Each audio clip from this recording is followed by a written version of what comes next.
Hello guys, कैसे हैं आप सब लोग। होप यू बेटा बहुत अच्छे होंगे। आज की इस वीडियो क्लास में बेटा जी हम डिसोल्यूशन वाले चैप्टर का एक और क्वेश्चन करेंगे। इससे पहले जो वीडियो था बेटा जी, मैंने उसमें एक बहुत ही बेसिक सा न्यूमेरिकल करके दिखाया था, जिसमें मैंने बहुत कम वैल्यूज लेकर realisation account, capital account, cash account कैसे बनाया था। अगर आपने वो वीडियो नहीं देखा है तो बेटा उस वीडियो का लिंक इस वीडियो के डिस्क्रिप्शन बॉक्स में है। अगर आप पहली बार देख रहे हैं तो पहले आप उस वीडियो को देखेंगे तो ये वीडियो और भी ज्यादा आसान लगने वाला है। डन। तो बेटा जी स्टार्ट करेंगे। इसमें मैं आपको थोड़ा सा वैल्यूज मैंने इंक्रीज की हैं। इससे मैं रियलाइजेशन अकाउंट, कैपिटल अकाउंट और कैश अकाउंट बनाकर दिखाने वाला हूं। और इधर बेटा जी मैंने क्वेश्चन लिया। तो शुरू करते हैं बेटा जी। क्वेश्चन में दिया है ए बी पार्टनर है। क्वेश्चन में रेशियो दिया हुआ है बेटा जी 4:1 का। क्वेश्चन में बेटा जी लाइबिलिटी साइड में दे रखी है मेरे को, क्रेडिटर और कैपिटल दिए हैं। एसेट साइड में बेटा जी मुझे कुछ एसेट्स दी हुई हैं। इसके अलावा बेटा जी मेरे को नीचे कुछ एडजस्टमेंट दिए। तो सबसे पहले मैं क्या करता हूं, मेरे क्वेश्चन को सॉल्व करने का एक स्टाइल है, मैं वो आपको बता देता हूं। सबसे पहले मैं एसेट्स की क्रॉस पोस्टिंग करता हूं। क्या करता हूं? Cross posting. तो स्टेप 1, कैश का जो बैलेंस है कैश अकाउंट में क्रॉस साइड लिख देते हैं। कितने रुपए है बेटा जी? 40,000। जितनी भी एसेट्स है बेटा जी उन्हें रियलाइजेशन अकाउंट में ट्रांसफर करते हैं। लॉजिक पूछोगे क्यों? बेटा जी मैं एसेट्स बेच रहा हूं और फाइनली मैं ये देखना चाहता हूं कि एसेट्स को बेचने से मुझे कितना प्रॉफिट और लॉस हुआ, इसलिए बेटा जी मैं इनको यहाँ पे ट्रांसफर कर रहा हूँ। बिल्डिंग बेटा जी मेरे को बिल्डिंग का बैलेंस दिया हुआ है। कितने रुपए का बैलेंस दिया बेटा जी? 3 लाख रुपए का, वो भी मैंने यहाँ पे लिख लिया। 3 लाख की बिल्डिंग हो गई बेटा जी। उसके नीचे बेटा जी मुझे फर्नीचर दिया हुआ है, तो मैंने वो भी लिख लिया बेटा जी। फर्नीचर कितने रुपए का दिया है? फर्नीचर दिया हुआ है बेटा जी मुझको 1 लाख रुपए का, तो मैं यहाँ पे 1 लाख रुपए ले लेता हूँ। उसके नीचे बेटा जी मुझको स्टॉक दिया हुआ है, तो मैंने यहाँ पे स्टॉक ले लिया बेटा जी। स्टॉक कितने रुपए का दिया है? 60,000 रुपए का। मैंने सारी एसेट्स की क्रॉस पोस्टिंग कर दी। जितनी भी एसेट्स हैं बेटा जी इन सबका टोटल कर देता हूँ यहाँ पे। इन सबका जो टोटल है वो यहाँ लिख देता हूँ आउटर कॉलम में। तो बेटा जी 1,60,000 और 5 जोड़ेंगे 6,60,000 टोटल आ गया। ये मेरा स्टेप 1 कंप्लीट हो गया। मैंने कैश की पोस्टिंग क्रॉस साइड डाल दी और बाकी एसेट्स की पोस्टिंग मैंने रियलाइजेशन अकाउंट में क्रॉस साइड डाल दी। अब लाइबिलिटी में आते हैं बेटा जी। क्रेडिटर दिया है, इसकी क्रॉस पोस्टिंग करूंगा बेटा जी। कितनी क्रॉस पोस्टिंग करेंगे बेटा जी? सर 4 लाख रुपए की करेंगे। ऐसे ही बेटा जी जो कैपिटल अकाउंट के बैलेंस है वो मैं उनके अकाउंट में क्रॉस साइड लिख देता हूँ। कितने रुपए दिए? 2 लाख। और कितने रुपए दिए? सर हमको दिया है 1 लाख, लिख दिया बेटा जी। क्रॉस साइड बैलेंस लिख दिया। डन। अब नीचे आते हैं बेटा जी। स्टेप 1 सारी एसेट्स की क्रॉस पोस्टिंग। स्टेप 2 लाइबिलिटी की क्रॉस पोस्टिंग। 2 स्टेप कर लिए। स्टेप 3 क्या है हमारा? सर एडजस्टमेंट करना। ठीक है बेटा जी। एसेट्स बेचेंगे तो बेटा पैसा आएगा, पैसा आएगा तो रिसिप्ट कहां लिखते हैं बेटा जी? बाई कॉलम में। पैसा जाएगा तो बेटा जी पेमेंट है, पेमेंट कहां लिखेंगे? सर 2 कॉलम में। डन बेटा। एडजस्टमेंट नंबर 2 बेटा, मशीन को बेटा जी 10% लेस पे बेचा है, यानी मशीन की जितनी वैल्यू है बेटा जी उसे 10% कम पे बेचा है। मशीन 2 लाख रुपए की है बेचा बेटा जी, तो अगर 2 लाख की मशीन को अगर मैं 10% कम पे बेचूंगा तो सर 2 लाख का 10% यानी 20,000 कम कर दो तो 1,80,000 की बेची है। शाबाश बेटा जी। बिल्डिंग 40% वैल्यू पे बेची है बेटा जी, 40% ज्यादा पे। ओके बेटा जी, बिल्डिंग 40% ज्यादा पे बेची है। तो सर 3 लाख का 40%, सर 3 लाख का 40% 1,20,000 होता है। तो इसका मतलब बेटा जी मैंने 4,20,000 की बेची है। डन बेटा जी। स्टॉक को कितने, फर्नीचर को कितने का बेचा है? सर फर्नीचर को बेचा है हम लोगों ने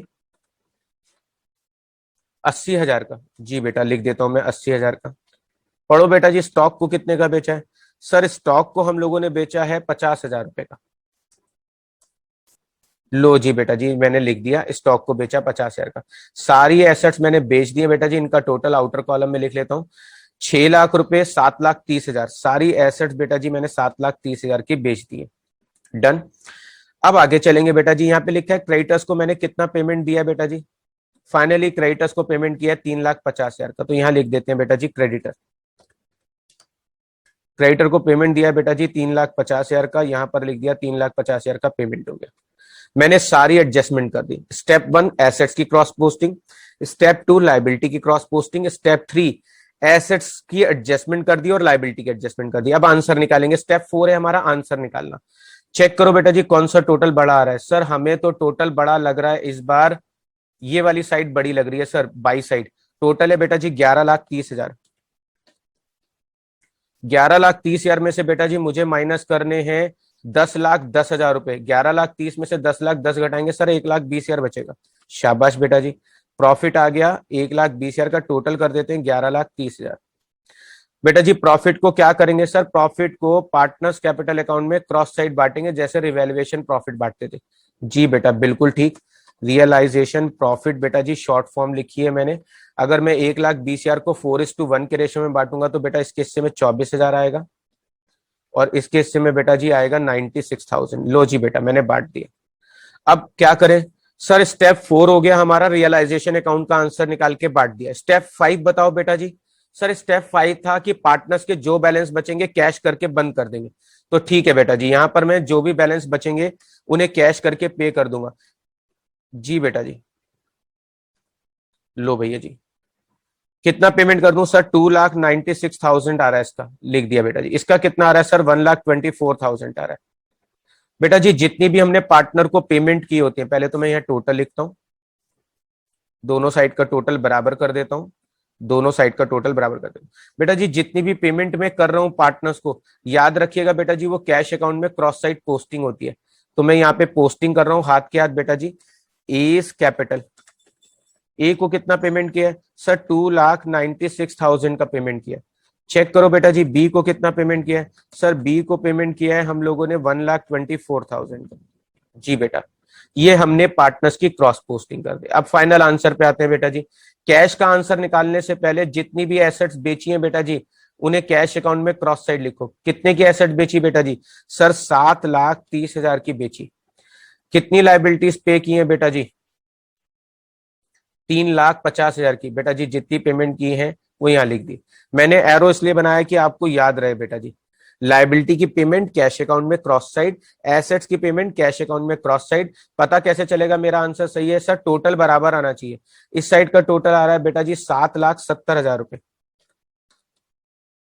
और इस साइड का सम सर करेंगे तो 3,00,000, 4,00,000, 420, 470, 770 आ रहा है सर। 7,70,000 रुपए बेटा जी टोटल बराबर आ गया। तो बेटा जी ये था एक और छोटा सा एडवांस क्वेश्चन डिसोल्यूशन वाले चैप्टर का। अब बेटा जी आपको बहुत अच्छे से डिसोल्यूशन चैप्टर का कंसेप्ट समझ में आ गया होगा। इससे अपकमिंग वीडियोस में बेटा जी मैं इसके और एडवांस क्वेश्चन कराऊंगा। धीरे धीरे मैं इसको बहुत ही हार्ड बनाता जाऊंगा सो दैट कि आप आसानी से कर लें। इसके जैसे बेटा प्रैक्टिस क्वेश्चन मैंने इस वीडियो के डिस्क्रिप्शन बॉक्स में दिया है, आप चाहें तो वहां से डाउनलोड करके प्रैक्टिस भी कर सकते हैं। डन बेटा, चलिए बेटा, अगर ये वीडियो अच्छा लगा हो तो इसे अपने और फ्रेंड्स के साथ जरूर शेयर करिएगा। अगर बेटा आपको ये वीडियो अच्छा लगा है तो प्लीज सब्सक्राइब द चैनल और इस वीडियो को अपने फ्रेंड्स के साथ ज्यादा से ज्यादा शेयर करें।